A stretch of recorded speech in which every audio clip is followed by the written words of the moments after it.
Hi. Oh, you can hear me, right? Okay, good. Good.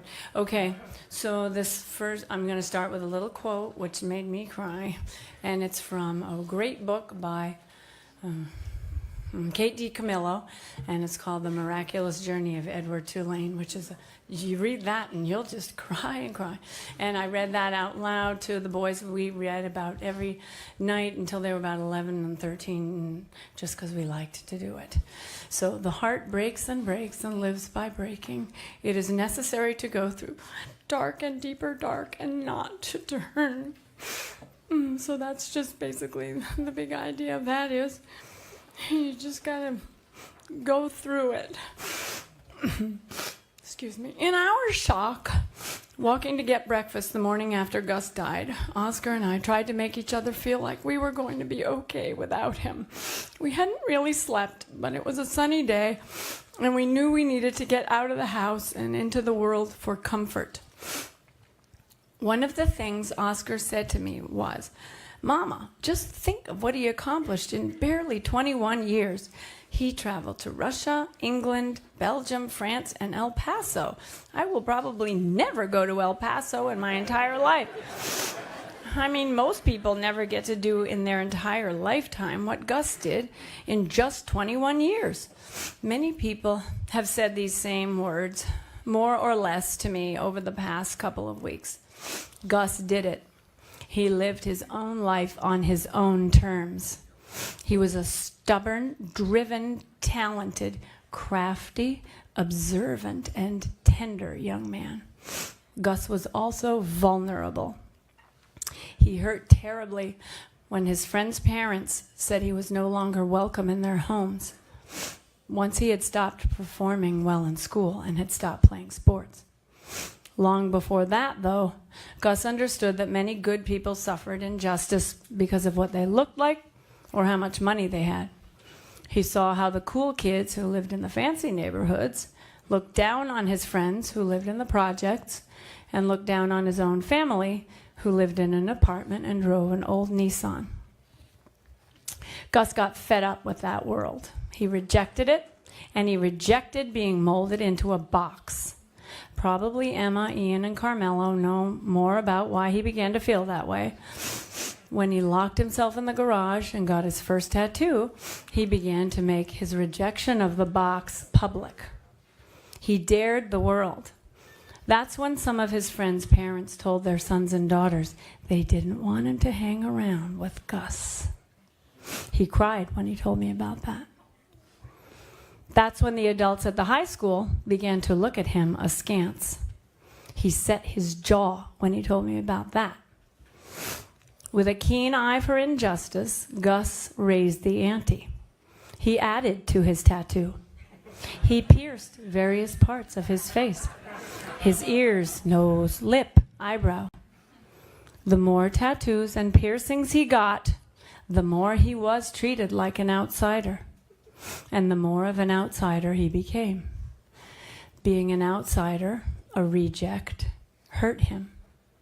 He stayed in his room, barely mustering the courage to go to the library to complete the assignments necessary to get his diploma. And please, he graduated from high school, and he was on the dean's list the one semester he did of college. So fuck the people who said he didn't graduate from high school. Sorry. That was an ad-lib, I apologize. And he did it because of his, he liked Mr. Balsamo and Mr. Petschauer, but he liked Mr. Balsamo more because he had tattoos. And he did it because of his love and gratitude for Mrs. Hartman, who saw him for who he was, not what he looked like. Years later, Gus told me that it was easy to tell the difference between the people who saw his tattoos when they looked at him and the people who saw him. Gus decided to move to California and left at 17. He tried to take classes, but few were available to an out-of-state resident. It was there that he discovered he could express his sorrow and joy and despair with his music. You may be surprised. You may not, but you may be surprised to hear that Gus and his housemates had a weekly Frank Sinatra night. His favorite song to sing was Fly Me to the Moon. And he was fucking good at singing it. When he returned from California, he began to make music at our home. My mother bought him some beats and explained to me why I should take this work seriously. So he and I drove to Best Buy, and I bought him a pair of fancy red earphones. He worked and worked and worked. He made me wear earplugs at night so I wouldn't hear him, but I did hear him belting it out. He worked like that typically through the night, going to sleep when I got ready for work. If you had seen Gus walking down the street, you might have been put off, scared even. You might have thought, what a loser, or yikes, I had better cross the street. If you had known he stopped caring about school, you might have thought, what a loser, and I don't want my kid hanging around with him. He could get into some bad habits. If you had seen his filthy fingernails, you might have run away. If you had made these judgments about this teenager, then I ask you to use this moment right now as a time to reflect on your actions. Ask yourself these questions. Do I really know this person? Have I sat down face to face and asked him to tell me about himself? Do I know what matters to him? Do I know what he values? What hurts him? What he loves? And why? Am I assuming this strange or scary looking person has no plans for himself? Have I asked him his plans? Am I dismissing this person because he does not match my definition of a good kid? Do I assume he does not work? Be honest. Gus was. Gus wrote a song about wanting to burn his high school down.